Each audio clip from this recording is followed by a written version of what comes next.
नमस्कार दोस्तों, कैसे हैं आप सब? तो ये बताने के लिए नीचे कमेंट बॉक्स में जय माता दी ज़रूर लिखें।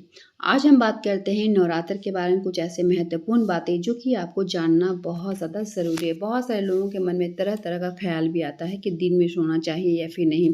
शाम को घंटी बजाने से क्या लक्ष्मी चली जाती है? या फिर अगर आप अखंड दीपक जलाते हैं तो क्या वो दीपक तो जल ही रहा, तो क्या अलग से भी दीपक जलाना ज़रूरी है? और बहुत सारी बातें। तो चलिए आज की वीडियो में यही जानते हैं।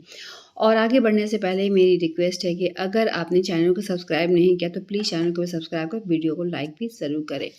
बात करते हैं दोपहर को सोने को लेकर। अगर आपने कलश स्थापित किया है, 9 दिनों का व्रत रखी हैं, तो ऐसे में एक बात आप ज़रूर जान लें कि 9 दिनों का व्रत है, 1 दिन का तो व्रत है नहीं, 9 दिनों का व्रत है। तो ऐसे में जो सुबह महिला उठती है, छोटे बच्चे हैं, घर में काम भी बहुत ज़्यादा रहता है, तो सुबह जब उठती हैं तो कहीं न कहीं दोपहर में नींद लगता ही है। और जब शरीर स्वस्थ रहेगा तभी आप भगवान का पूजा करेंगे ना। तो ऐसे में किसी भी तरह का मन में ये भ्रम नहीं रखना चाहिए कि दिन में सोने से जो आपका पूजा का फल है वो ख़त्म हो जाता है। ऐसा माना जाता है, तीज ज्योतिया में ऐसा लोग बोलते हैं कि हाँ, दिन में व्रत के दिन नहीं सोया जाता है। तो 1 दिन का व्रत है, अगर आप नहीं भी सोएँगी तो चल जाएगा, लेकिन यहाँ 9 दिनों का व्रत है। तो ऐसे में सुबह उठना, बहुत ज़्यादा काम भी हो जाता है, घर का काम, बच्चे, फिर पूजा का भी काम बढ़ जाता है। तो ऐसे में कहीं न कहीं शरीर में एक थकावट आ जाता है और ऐसे ही बहुत सारा बीमारी ऑलरेडी तैयार है। तो इसीलिए आपको नींद आ रहा है तो दोपहर में आप सो सकती हैं। अब फ्रेश होकर जब उठिएगा तभी तो माता का दीपक हो या फिर घर का काम है, फिर से आप अच्छे से कर पाइएगा। और 9 दिनों का बात है, तो उस दिन में अगर आप सोती हैं तो किसी भी तरह का ऐसा नहीं कि आपका फल चला जाएगा या फिर जो भी उपवास करते हैं उसका पुण्य आपको नहीं मिलेगा। ये बिल्कुल गलत बात है। अपने आप को हमेशा स्वस्थ रखिए और स्वस्थ रहने के बाद ही आप भगवान की पूजा भी मन से कर सकती हैं। तो ये बात क्लियर हो गया।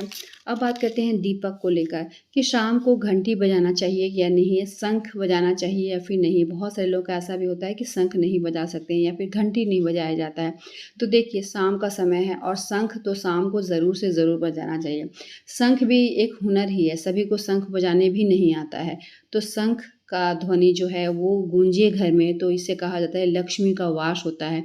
तो जो शाम को दीपक जलाती हैं तो शंख हो, घंटी हो, अच्छे से ताली मार के भी आप शोर-शराबे के साथ, यानी कहा जाए तो घंटी का शोर या फिर शंख का शोर, ये जो गूंज हो रहा है, इससे घर में कहीं न कहीं बरकत आता है, सकारात्मक एनर्जी आता है। तो ये सब के साथ ही आप पूजा पाठ करें, कपूर का दीपक जलाएँ, जैसे कि मैं अपनी वीडियोज़ में बताती भी रहती हूँ कि आपको कैसे पूजा करना है। अगर बहुत ज़्यादा मंत्र भी नहीं आ रहा तो सिंपल तरीके से पूजा करें, किसी भी तरह का आपको डरना नहीं है कि भगवान हैं, भगवान को सच्चे मन से अगर आप याद करिए, पूजा करिए तो कहीं न कहीं पुण्य भी आपको ज़रूर मिलेगा।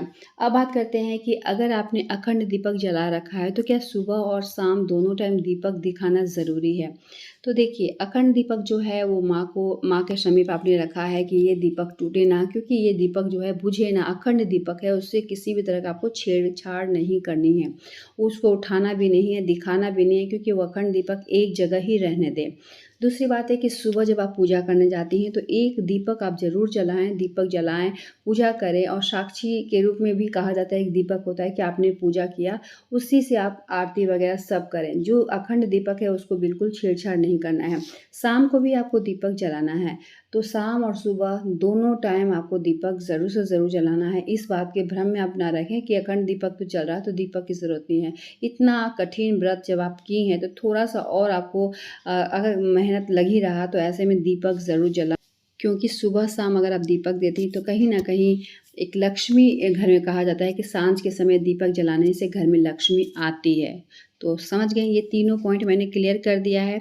फिर भी किसी भी तरह का सवाल होगा तो नीचे कमेंट बॉक्स में ज़रूर बताएँ। मैं कोशिश करूँगी कि जल्दी से जल्दी मैं रिप्लाई दे सकूँ, जिससे कि समय रहते, यानी नवरात्रि के दौरान ही आपका जो क्वेश्चन है आप करें, और मैं कोशिश करूँगी कि जल्दी से जल्दी मैं रिप्लाई दे सकूँ। Thank you so much.